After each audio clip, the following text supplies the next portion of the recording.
Coming up next on the Mind, Body, and Laughter podcast, we're going to discuss legacies today. See you in a minute. This could be us. So back to what I was saying. Could be us. And we're back to the Mind, Body, and Laughter podcast with your guest, host, Tonya and Herm.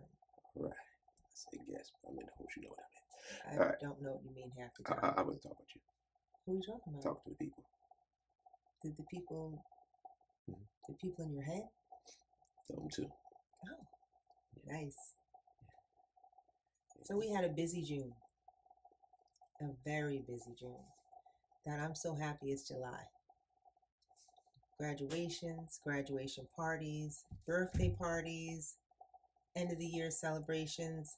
It was exhausting. Yes. We had camps, I had parties, we had parties. So when I was driving yesterday, I was thinking about legacy and what you want to leave your family. What do you want people to remember you as? I had the opportunity to speak at my high school graduation. And as the vice president of the Board of Ed, that may not come up because the president usually does it. But he wasn't available, so I was tasked with that honor. And it was amazing. It was surreal. And I was very proud of myself. You know, that's probably the largest crowd that I've ever spoken in front of. And wasn't nervous at all because, I mean, when you're talking about something that you are familiar with and that you enjoy, you don't really, do you get nervous when you talk in front of people? Right. You probably could talk about health and wellness, physical therapy, fitness at the drop of a dime. Just like that, yeah. Right. So it was truly an honor, and you know, I'm proud of myself. But I'm also proud that I have now 2 graduates, college graduates. My Tony graduated from Rutgers. I don't even remember when she graduated, several years ago. My Jason graduated from the University of Oregon, and their grandparents, my parents, and their father's parents, they didn't graduate. I don't even think they graduated high school. So to see their legacy graduating college, I know my mother is beaming down because she said education is very important. Unfortunately, not everybody has the opportunity to get an education, and the state of affairs right now, it may not be possible for some. Well, to add on that, there's I guess a formal under this system education, but you can always educate yourself. You have YouTube videos, you have reading, you have so many ways that you can self-educate in the event that you don't have the money or whatever your circumstances are, which won't allow you to go to the college, formal education. There are options. So when you hear us speak about it, we don't want to make it seem like college is the only way. College is the only way, absolutely. Because in my family, I was the only one to go. My mother, she actually had the intellect and the grace to go to college, but they didn't have the money, and then I came along. So it wasn't feasible for her to go to college, but it came through me. So I was the one who went and graduated from college, and so that was one of the things that she was actually, I think she may have enjoyed the graduation more than I did. Yeah. So to see her. Yeah. See somebody from the family, from her side, actually make it and graduate. And that's how I felt also. Tony graduated. Now I do remember she graduated in 2020. It was the height of COVID. Oh, wow. So I didn't get to see her. I didn't see her walk, but I saw her. On TV, her name flashed across, and we had a party in the backyard, and it was nice. It was nice. So I don't feel like anything was taken from me. Jason had the student athlete graduation, which was a considerably smaller graduation. And he opted not to go to the larger graduation where he actually walked across the main stage. He walked across the little stage. Yeah. And listen, it's his choice, Absolutely. But he's even going further than than anyone in our family because he's going for his master's. Right. So I'm extremely proud. And, you know, a lot of my friends, I finished college later, as you know. Mhm. But all my friends graduated college on time when they were supposed to. And, you know, I had financial aid and I didn't, and, you know, it was a struggle for my parents. And my friends all had, you know, some money. They had family that left them money when they passed away and were able to, you know, pay for college, pay for a lot of things. And you know, my parents didn't leave me any money, and they were the first ones to actually pass away out of all my friends. Like my parents died young, and you know, they didn't leave money, but they left me the will to be able to, and the strength to be able to Forge your own way. forge my own way. Yeah. And I did. You know, single mother, bought my own house. And speaking of June again, actually now, speaking of accomplishments and things that we've been doing, I got the final touches finishing on my first book. So that'll be dropping on July 22nd, but I'll be promoting, you'll be seeing stuff all on the social medias Yep. to promote up into the actual release date. So be on the lookout for that. Yes, very proud of you. You've been working very hard on that. Typing away, asking for suggestions and bouncing ideas, and I can't wait to read it. Yeah, which I do not have a problem with people. And even though it was my life, you still have an input from people is still a great part of it. Mm-hmm. Yeah, valuable, very good part of it. So. And your parents, I mean, they probably had a little bit more money than my parents did, but they left you the, you know, the strength. Well, they're still here, but the drive to, I mean, and we talk about all the time, the perseverance you have from a D3 to a professional basketball player. Yeah. And it was not 17, 18 years in Europe without social media. Right. It was not no social media, no internet and for the first 10 so years. Right. And still playing basketball. Yeah. Yeah. May even be playing in the game in the Basketball Hall of Fame in the next week. So, right. But still making a decision on that. But more than likely, I'm going to do it. Right. Very proud of you. Do you know any of your friends that may be able to play basketball with you? A 50 over league? Can you point out anyone that may be able to play with you? Not offhand.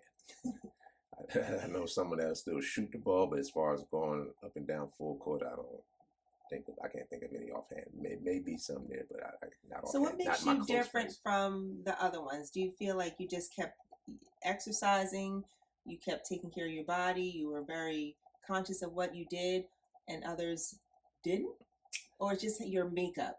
It was partially my makeup, but at the same time, I had some examples around me that I saw deteriorate that was a little older than me, and they retired a little bit before me, and I saw how they were. Because when I first retired, I actually had that mode a little bit too, like, I don't work my tail off all these years, man. I don't want to do nothing. I just want to relax. Man, that lasted about 2 damn months, if that. And I was back doing something. Yeah. You got chunky? I didn't get chunky, but I started to. Ooh. Yeah, I started to. Were you eating meat when you?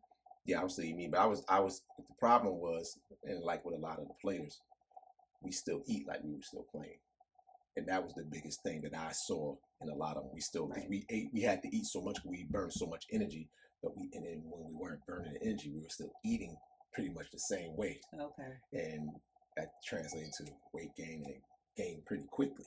You a little chunky monkey, huh? I wouldn't go that far, but I had a little something that I wasn't too happy with. You a pouch? No. Mine was more so like around here. Oh, you're tired. Yeah, it started to get it. I was about to get that, and I was like, oh, nope. So what happens when they see that? Do they see it and they're like, oh, let me do something about it? Or are they just like, well, that's just how life goes?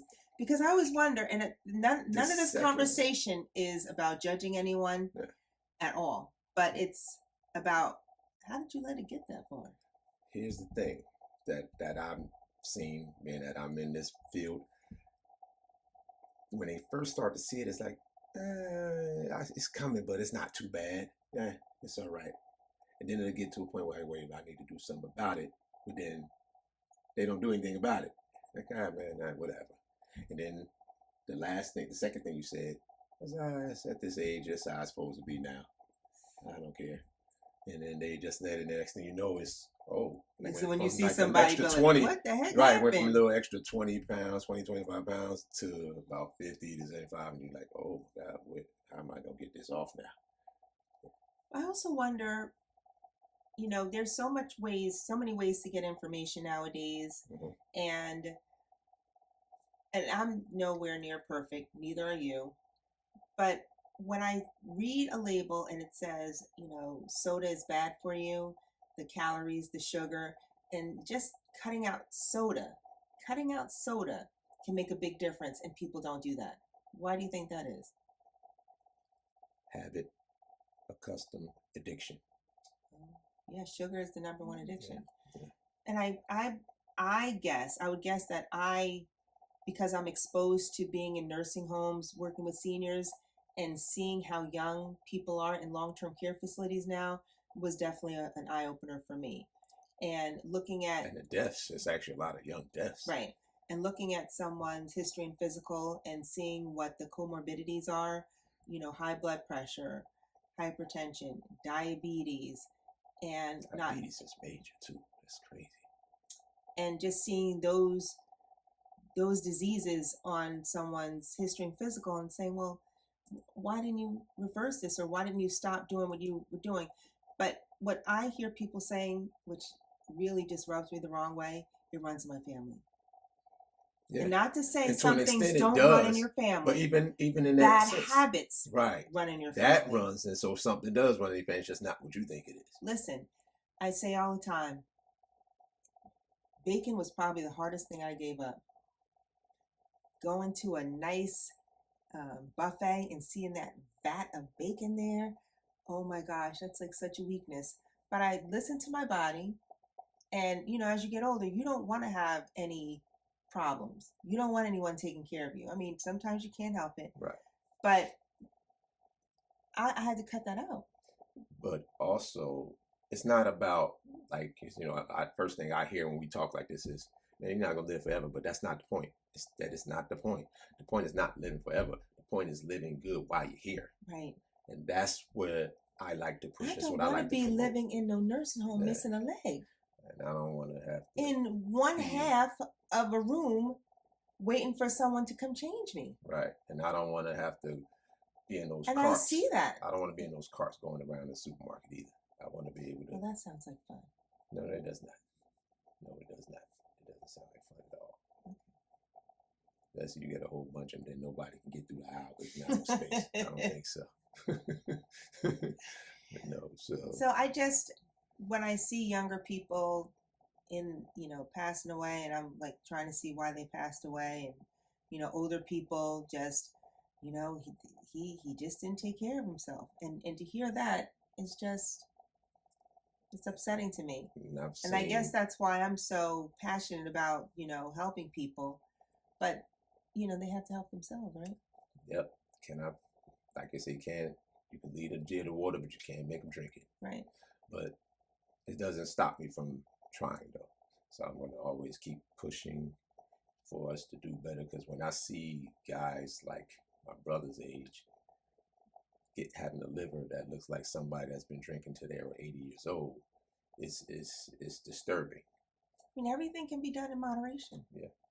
I did a nice little, you said I only did one day, but I feel like I did 2 days. I did a little fruit cleanse, and then next week I'll do it for longer. But I just ate watermelon, oranges, pineapples, and I had a couple smoothies, some juices, and I was just peeing so much until my pee was like clear. Yeah, it's flushing. Yeah, it's flushing. So I'll do that. And how often do you think a cleanse is important? And is that a real cleanse that I did?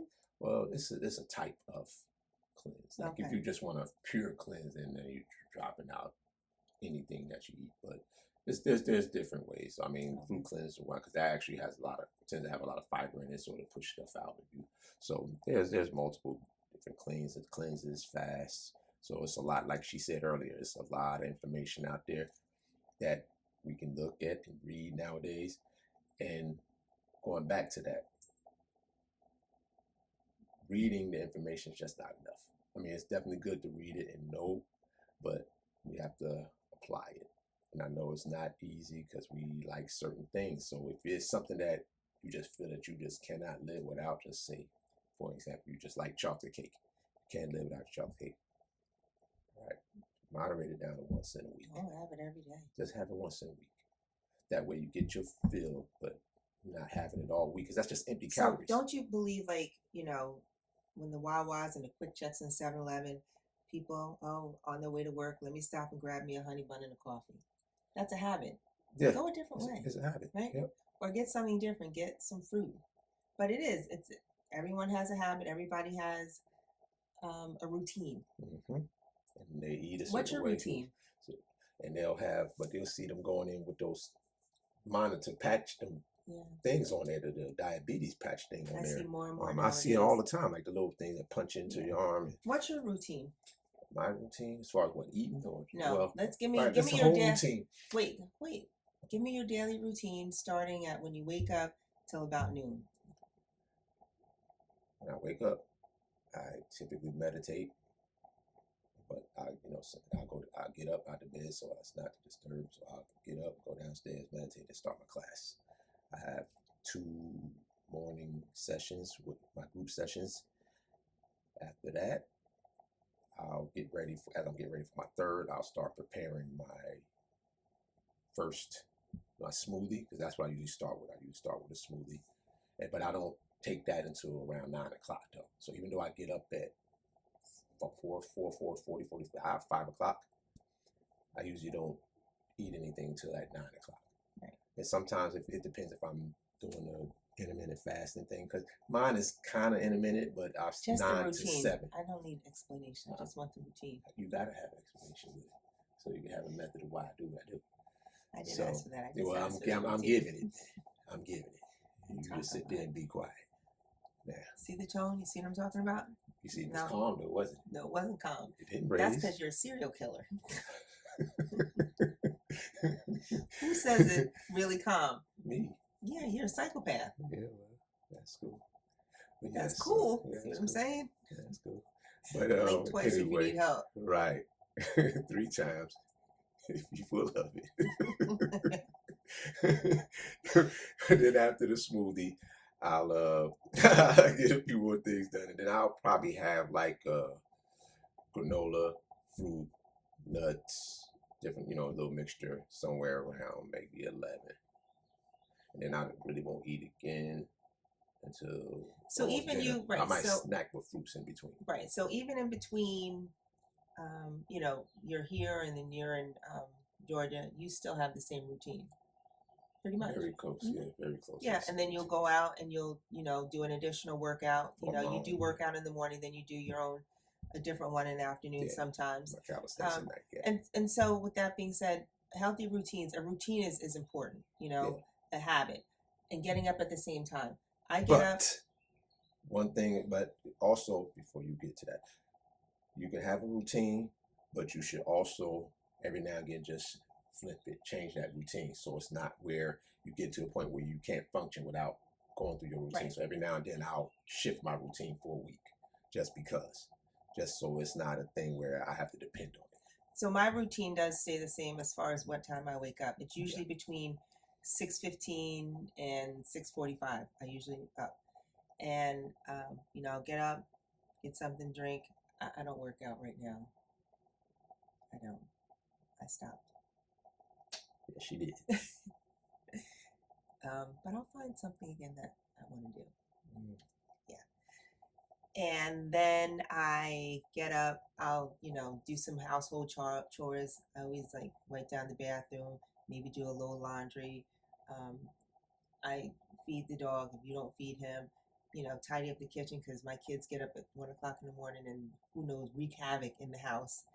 And then I'll, jump in the shower, get dressed, and then I start my day also. And I do a meditation while he's downstairs. I'll do either a 6:30 or 7 o'clock my transcendental meditation, but I like the peacefulness of the morning, and I get, a lot of things done, and I do like the quietness. We don't turn on the TV in the morning. Maybe after 10 o'clock, you'll watch The Facility. You like that little show, right? If that, yeah. Right. But I really don't watch it at 10. Right, I but we always don't watch it later. we don't 'cause I turn on the news, it's important to set the intention for the day, and really be firm about that, what your intention is. So, Well, I do have an added routine being up here, and she kind of mentioned it is walking the dog. Right. So I did add that into it. So yeah. So before we hang up, I do want to congratulate Cherie for guessing that we graduated in 1987. good job, Sheree. Cherie. I said Sheree. You said Cherie. No, I It's didn't. Cherie. Okay, Sheree. rewind it and see. Okay. Yeah. We'll rewind it and see what the tapes say. Mhm. But thank you for participating. I will see you soon to drop off your gift card. And we will do another giveaway. Okay. I can't think of it right now. Yeah, we're not doing it this week, so it'll be next week. So stay tuned for next week's giveaway. Thank you all for tuning in to listen. We appreciate you. And you'll get more of the Mind, Body, and Laughter podcast. See you guys. Tonya and Herm. Oh yeah. See you guys next week. This could be us. So back to what I was saying. Could be us.